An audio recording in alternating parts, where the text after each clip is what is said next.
ka na po, Sis Abby? Oo, sis. Amen. Praise God. Amen. Salamat po sa buhay ng ating kapatid na si Sis Abby. Dapat tutuloy pa niyang pag-share kaso nagising na po yung alaga niya, si Marco. Kaya ngayong gabi mga kapatid, nakita niyo naman po kung ano po yung topic natin tonight. Nasa GC, yung verse. So ngayong gabi, ulitin ko po yung announcement sa huli na nakapasok kay Dear Charles.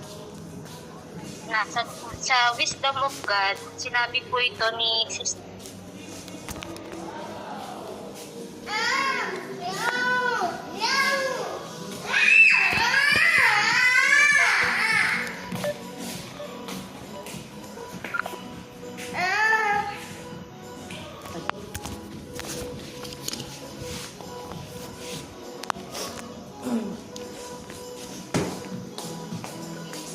That's for Celine, Marco.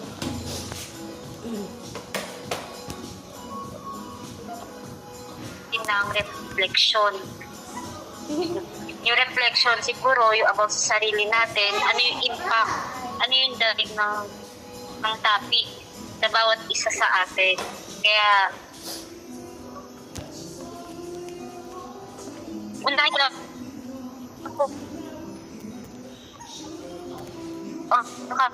pagkakin natin na wisdom of God para alam din po ni Pastor po tayo kada topic kahit wala man po si Pastor. Amen. Unahin ko po tawagin ay si Bro Bry. Siya yung unang nasa screen ko. Bro Bry. Bry. Wait lang, nagtatype pa kasi ako eh. Okay lang matawagan yung ibang mga kapatiran natin. Di ko pa kasi tapos.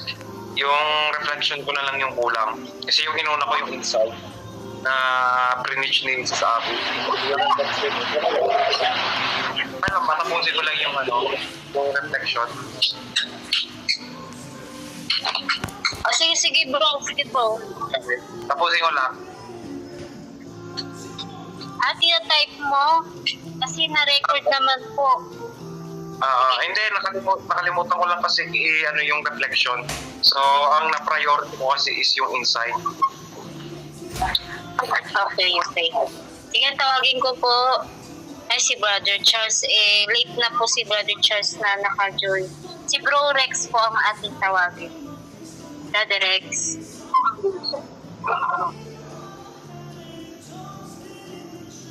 Hello. Andiyan ka pa narinig niyo po ako? Opo, naririnig po, brother. Hindi naman po siya nagka-cut yung boses ko. Malinaw naman po, malinaw.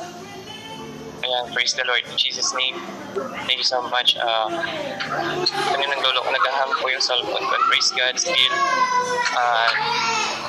God's so good po para sa ating lahat. God's doing something great po sa ating lahat. So I know that marami po tayong mga pinag-abalahan. You know, we have so much task and obligation, but thank God kasi kahit paano yung nakaroon tayo ng oras at panahon sa gawain ng Panginoon sa gabi ito. At sa ating preacher tonight na naglaan ng oras that even na may responsibilities din po siya, but he chose to find ways to just to preach since na wala po si Pastor Danny, and praise God at I pray pagpapatuloy na mo tayo.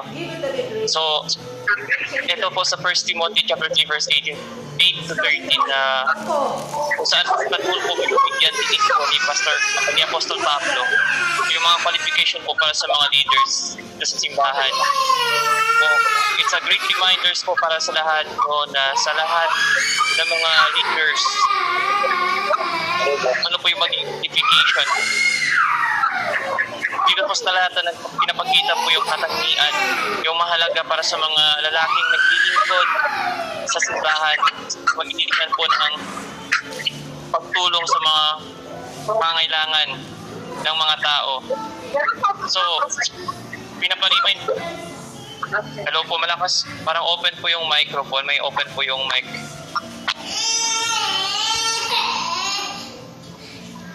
Ayan, praise God.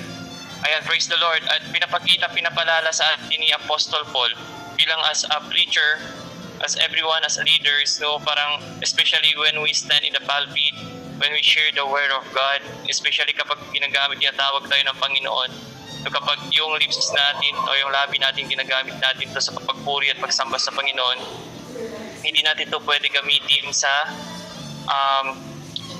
pag-curse ng tao o sa salita ng mga hindi magagandang words, kasi ito yung lips na ginagamit natin sa paglingkod sa Panginoon. Kaya sinabi po dito, gayon din ang mga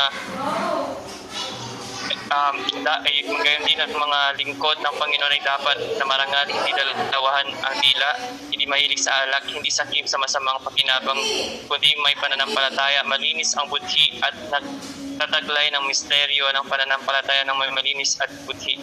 So, pinapalimay sa atin ni Apostle Paul, itong katawan natin, since na ginagamit ito ng Panginoon as a temple of the Holy Spirit, hindi natin ito pwede tumisan, hindi natin pwede lagyan ng karumihan sa ating puso, isipan, sa ating mga mata, at sa ating mga dila na lumalabas mula sa ating mga puso. So, dapat, we should to make it clear ng word ng Panginoon na pinapasok ng Panginoon sa ating puso is very clear intention na lumalabas sa ating mga bibig. At tinuturo din po sa atin ni Apostol Paul kung paano po maging marangal. No, dapat ituruan tayo ng Panginoon through Apostol Paul. Hindi po pwede na yung self po natin nasa Panginoon, tapos yung half heart natin nasa worldly o nasa mga secular world or worldly things or worldly activities. We should just always, kung nakakaroon tayo ng stumble at nakapol po tayo, no, as a Christians, alam agad natin kung ano po yung pwedeng gawin natin just to make pure our heart, no, to ask God for forgiveness, sanctification, cleansing, hinging natin sa Panginoon. Kasi kung yung tao na hindi filled ng Holy Spirit, parang normal na sa kanilang gumawa ng mga bagay na kahit na akala nila na ginagamit sila ng Lord, but parang kung gagawa sila ng sin, parang wala na po silang wala nang guilty, o wala na pong parang hindi na sila nahihiya o hindi na po sila natatakot gumawa, parang paulit-ulit na lang po yung gumawa ng kasalanan, parang wala na pong sincere na humingi ng forgiveness kay Lord. At usually ganun din po ang nangyayari ngayon. Imagine we have thousands of religions. Imagine madami po tayong mga religions. Ang dami pong mga leaders, ang dami pong mga tumatayong leaders sa mga bawat simbahan, bawat churches. Like leaders like priest, bishop, nakikita niyo po, mga reverend, pastor, ano pa po, iba't iba pong mga leaders na nangangaral ng word ng Lord. But kung mapapansin po natin, kumakailan lang lumabas po sa balita sa news po na isang pari nakaroon po ng rape cases dahil sa panggagahasa sa menor de edad. So makita niyo po, no, talagang kung mapapansin po pagka napakinggan po natin yung salitang word priest, talagang kagalang-galang po siya eh. Kasi parang nirerespeto talaga siya ng mga tao. And then ngayon, maririnig mo na lang gano'n, nakakaroon ng gano'ng klaseng issue. Isipin niyo po yun. So, sabi ng Apostol po, hindi pwedeng gano'n. Hindi po pwede tayong naglilingkod tayo sa Lord. Tapos, after that, nandun tayo sa mga gawain ng mundo. Hindi tayo pwede mag-serve ng two masters. Hindi tayo pwede mag-serve, sabihin na pag Sunday, nandun tayo sa pulpit. So, tapos after that, Monday, Tuesday, Wednesday, Thursday, binibigay natin yung time sa enemies na kung saan uhaw din siya sa mga kasalanan. So, we should just to be careful of it. At the same time, sinasabi po dito, Apostol Paul, dapat maging malinis yung buti natin. Parang yung konsensya natin, every time nakakasalat tayo, alam agad natin na malitong ginagawa natin. Alam agad natin na, Lord, dito pwedeng hayaan na dudungisan ko yung puso ko, dudungisan ko yung katawan ko dahil templo mo ito, Lord. Forgive me kung nagkamali ako. Sorry, Lord, kung na-fall ako into sin or in temptation, ask God, oh God, forgiveness. Kung nahulog ka sa sin sa isip mo, sa mata, sa labi mo, mga narinig mo, tapos pumasok sa puso, ask God for forgiveness, agad for purification, and agad-agad, mararamdaman mo agad yan na hinihipo ko ng Lord. Mararamdaman natin agad yan na kinakausap tayo ng Panginoon. So, next, sinasabi po dito, hindi mahilig sa alak. So, meron pang sinasabi na si Jesus nga, gumawa ng alak. Sa panahon ni Jesus, gumawa daw po ng even yung mga old prophets umiinom ng alak. Pero to make it clear, ang alak po noon sa Old Testament, hindi po siya alak na kagaya po natin sa ating generation. Dahil ang alak po sa ating generation is very dangerous. Nakakasira ng mga internal organs, nakakasira ng mga intestines, at sa loob, nakakasira ng kalusugan. Yung mga alak ngayon sa ating generation, may halong chemical. And through that, pwedeng sisirain itong templo ng katawan natin na binigay sa atin ng Diyos. Ang alak na tinutukoy noon, hindi po siya alak na may halong chemical. It's pure ubas. Pure ubas po siya. Pure grapes. Ayan. Pure grapes po siya. Wala naman po wala po siyang halong chemical. As in, puro po siya. At yung alak na ginawa ni Jesus noon sa miracles, gumawa siya ng miracles during wedding of Canaan, para po yun sa it represent of joy, na kung saan nagkaroon ng kasiyahan yung mga nagkaroon ng couple ng wedding, na kung saan nagkulang po yung hinanda po nilang alak. When you say alak, ito po yung represent na joy na kung saan sineselebrate niyo together with the success or happiness between your company or with your people surrounds you. So, yung alak po ngayon, just remind us na wag natin gawing excuse na itong alak okay lang uminom. Kasi itong alak na meron po sa ating generation, iyon po yung nakakasira sa ating pangangatawan. Pansin niyo po, ang dami pong nagloloko, ang dami pong dyan pumapasok sa Satanas, and every time yung tao nagiging lasengo, nagiging lango sa alak, at minsan kapag once naging addiction na nila ito, hindi na ito nila makontrol. At the same time, ito na yung di yan pumapasok o umuudyok ang kaaway na magtatanim ng mga negative or mga lies para pumatay. Sinabi po nga po sa kanta, pag may alak, may balak. Totoo po yun. No? Kapag once yung tao na naglango sa alak, dyan po yung pumapasok na mga hindi masamang o magandang kaisipan o gawain. So, pero kung yung tao naman, hindi naman natin ma-judge, there are people naman kung bakit sila umiinom just para ma-relieve yung stress, matanggal yung pagod. No, hindi naman natin nilalahat yung mga porket na umiinom yung tao, agad-agad ay gagawa agad sila ng kasamaan. Minsan hindi lang some of them parang naabuso o kaya hindi nila makontrol. Kapag naging maoy na, wala na sa sarili, kaya minsan nagwawala at diyan na pumapasok yung pagpapatay, nag-aaway. So, pero mas maigi sabi ng Lord, huwag na lang kayo maging maglasing sa alak, but maging lasing na lang tayo sa banal na Espiritu Santo. Yun yung turo sa atin ng Panginoon. Second, sinabi po dito na huwag po tayo maging sakim sa masamang pakinabang. Sa anumang kasakiman, anytime, anywhere, pwede ang tao maging sakim kapag napairal niya yung ego. Especially when it comes sa salapi, pwede siya maging hindi lang sa salapi, hindi lang sa kayamanan, kundi sa mga material na bagay. Kapag ang tao kasi nagiging maangat na sa buhay, parang halos gusto na niya parang gusto niya ng lahat na makontrol mga tao, yung makuha yung mga nais niya. Diyan pumapasok yung kasakiman. At the same time, yun yung nagiging idols ng tao kapag yung puso niya nasa worldly material things at wala na sa Panginoon, nakafocus na lang sa mga material things sa mundong ito. Kaya the Lord teaches us how to be humble, na magpakumbaba, at wag natin hangarin lahat ng mga sa mundong ito. But Apostle Paul teaches us how to live with humility. No, do not be greedy.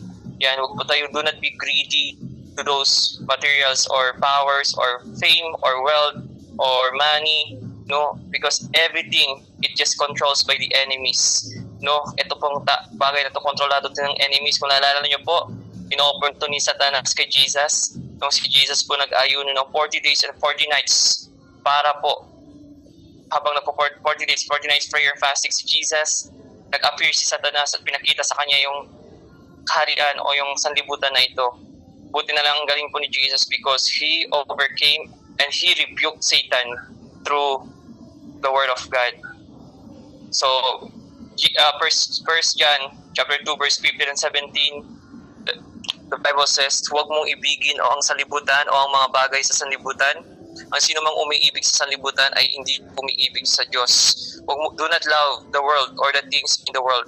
For anyone who loves the world, the love of the Father is not in him. For through these things, it will pride of life, lust of the flesh. No, nandyan yung lahat eh. Nandito sa mundo nito kasi ito yung kapangyarihan ni Satanas para kontrolahin yung tao para tayo mahulog sa kasalanan. So, praise the Lord. Salamat po. Medyo mahaba po yung sharing ni Sis. Medyo mahaba po itong revelation na pinakita ng Panginoon. But, it was just going to cut. But thank God sa revelation na pinakita din sa atin ni Sis ng Lord kay Sis Beck. Salamat po and God bless po. God bless po. Sis Sharon, back to you po. Amen. Praise God. Wait na po ilalagyan ko lang ng pangalan. Okay.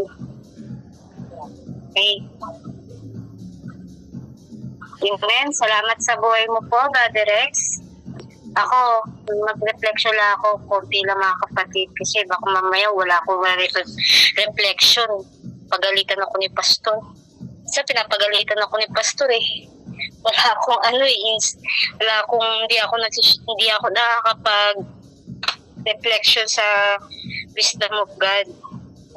Sabi nga ni Pastor Danny kay Sister Len na tuloy ako. Busy talaga ako sa pag-aalaga ng mga anak ko. Pero totoo naman kasi minsan nawawalan din ako ng time na makapag-devotion kasi sobrang puyat ko din. Amen. Salamat po. Nagpapasalamat ako sa Panginoon sa topic na to kasi talagang nangyayari ito sa buhay natin. Ang reflection ko lang po sa topic na ito, mga kapatid, ay ang Diyos natin ay banal. Ang Diyos natin ay matuwid. Sobra siyang Diyos na malinis. Alam niyo po yan. Kahit ako sarili ko, ang Diyos na pinaglilingkuran natin ay Diyos ng mga Diyos, hari ng mga hari. Siya ang hari ng buong halawakan. Siya rin ang naglikha ng langit at ng lupa. Lahat ng bagay dito sa mundo, siya ang lahat. Pagmamay-ari niya. Sabi nga niya, ang ginto at pilak ay akin. Ikaw na maglingkod sa Diyos, syempre, may hiya kang makasalanan. Diba? Ako, sa sarili ko, sa side ko, naranasan ko din mag full-time sa church namin dati. Alam mo yung tipo na galing ka sa bahay, nagsaserve ka sa Lord. Galing ka sa bahay, nakakapagmura ka. Hindi ko pa totally talaga nauunawaan siguro yung gospel that time. Kasi hindi pa po season ng na makilala ko talaga ng buo-buo ang Panginoon. Dahil ako mga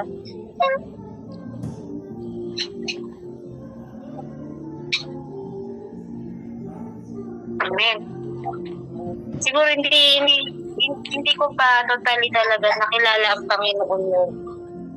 So, po.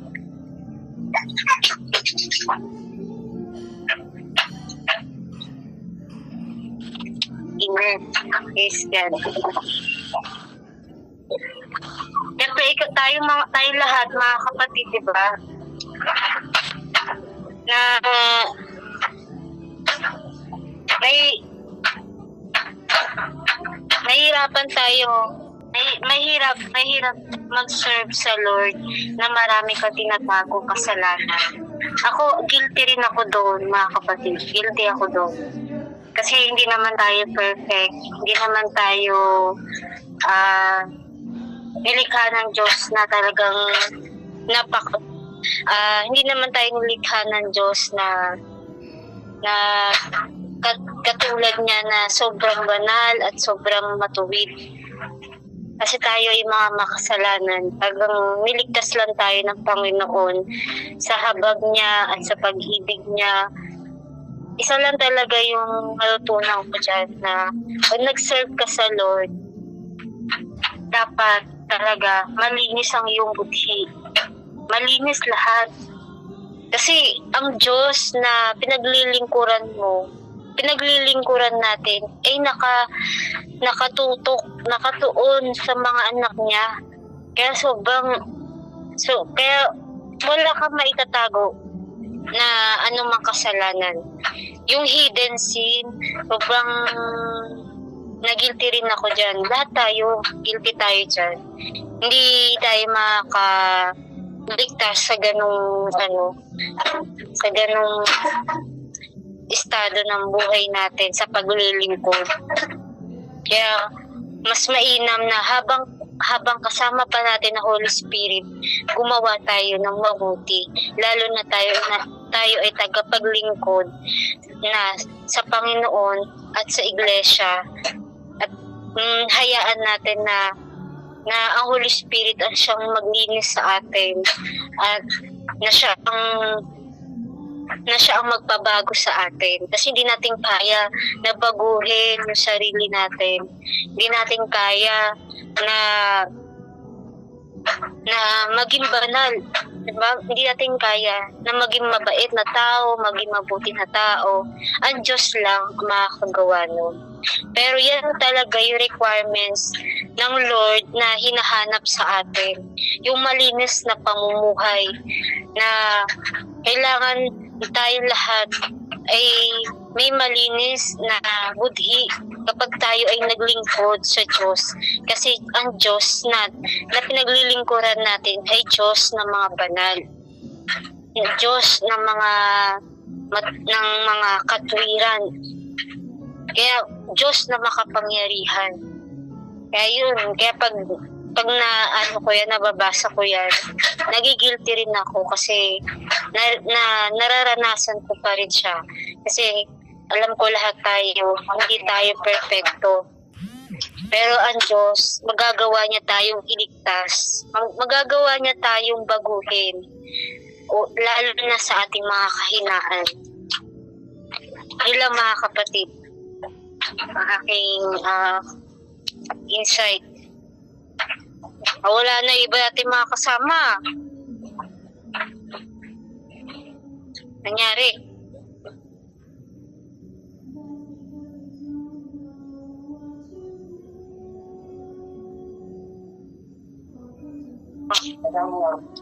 Mga kapatid, sino pa po? Si Brother Robert. Ikaw naman, Bert.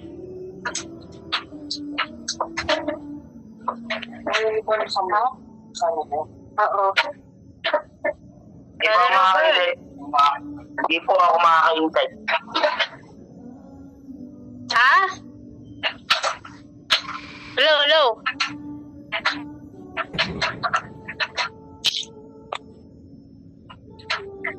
Brother Robert? Hindi po ako makakapag-insight. Yun i-type mo na lang. Doon, i-send mo na lang sa GC ng Wisdom of God. Yun, pwede mo na lang i-send sa GC ng Wisdom of God. Kung hindi mo ma-voice out, i-type mo na lang doon. Kasi para alam din ni Pastor na nag-aaral din tayo. Kasi nanapan tayo ni Pastor.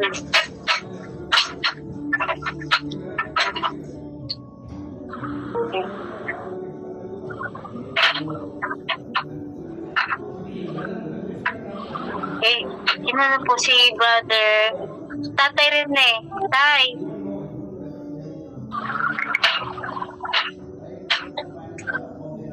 Tatay kayo po.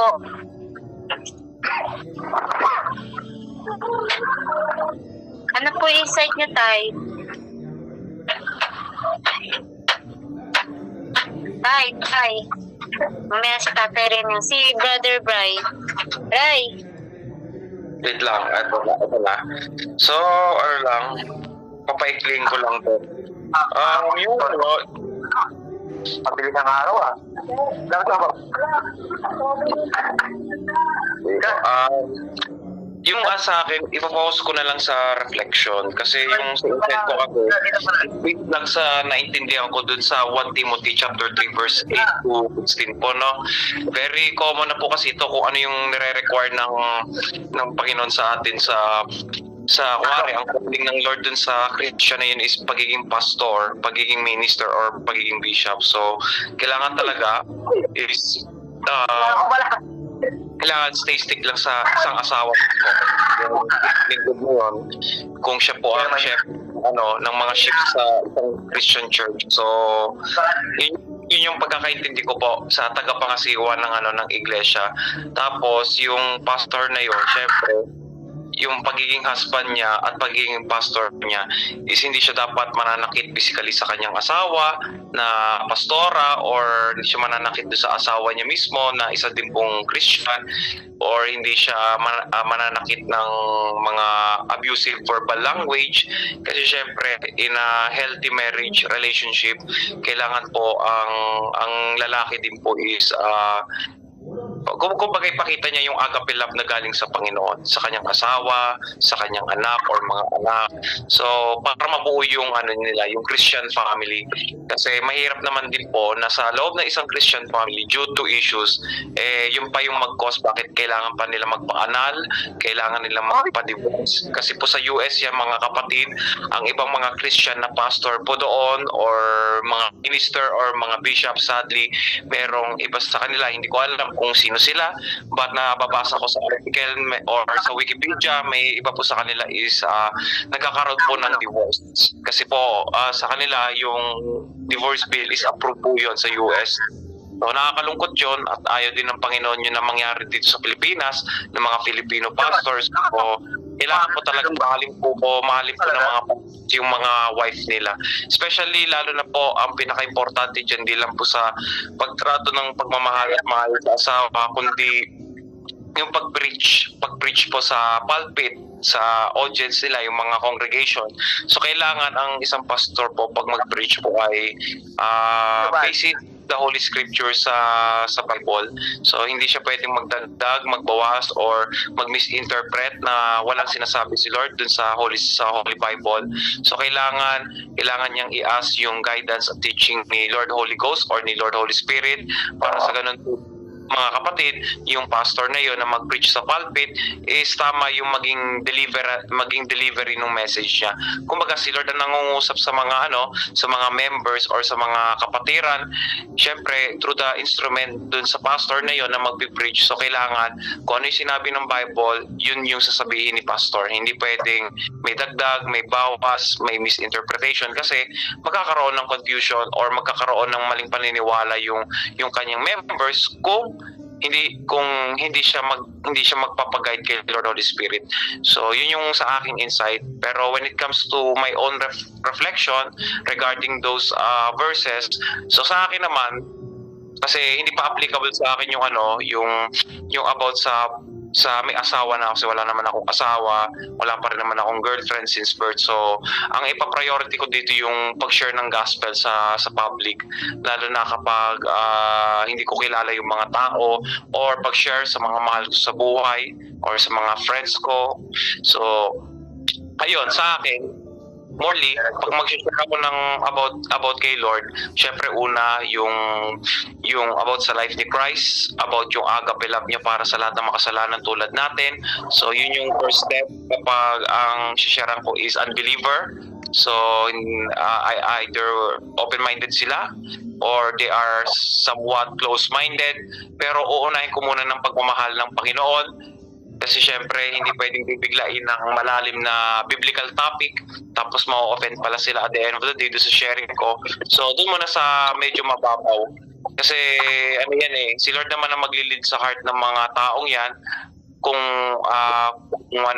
kailan nila maunawaan yan. Mahalaga kasi they know the truth, the same time nandun yung love.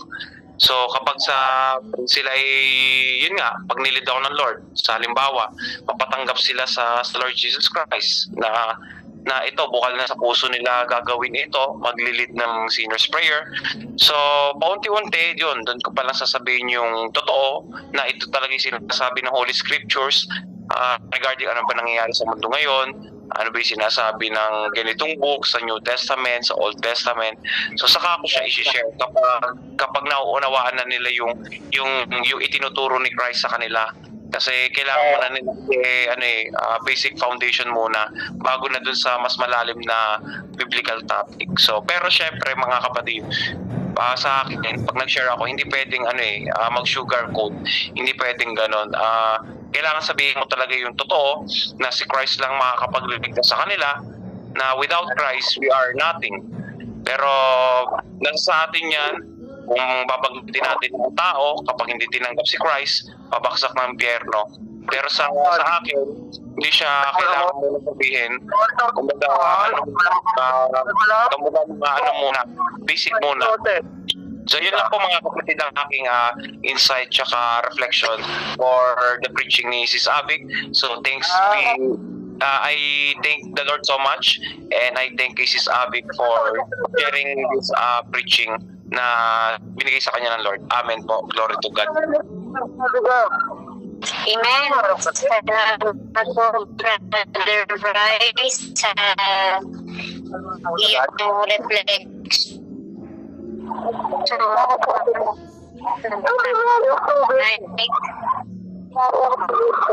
Amen. Mag-closing song na tayo at closing prayer. Paunahan po tayo ulit ni Brother Rex. Brother? Opo, hello. May open na speaker. Kaya nga po, sino yung open? Robert, naka-on yung mic mo.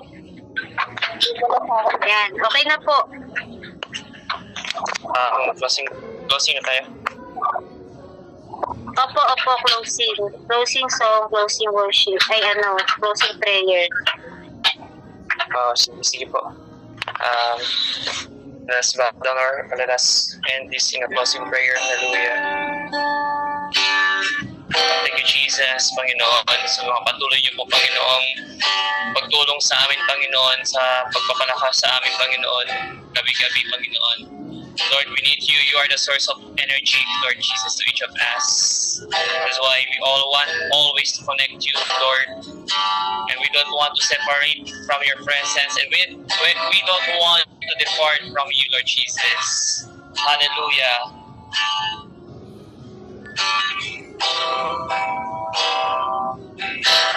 Lord, I stand in the midst of the multitude,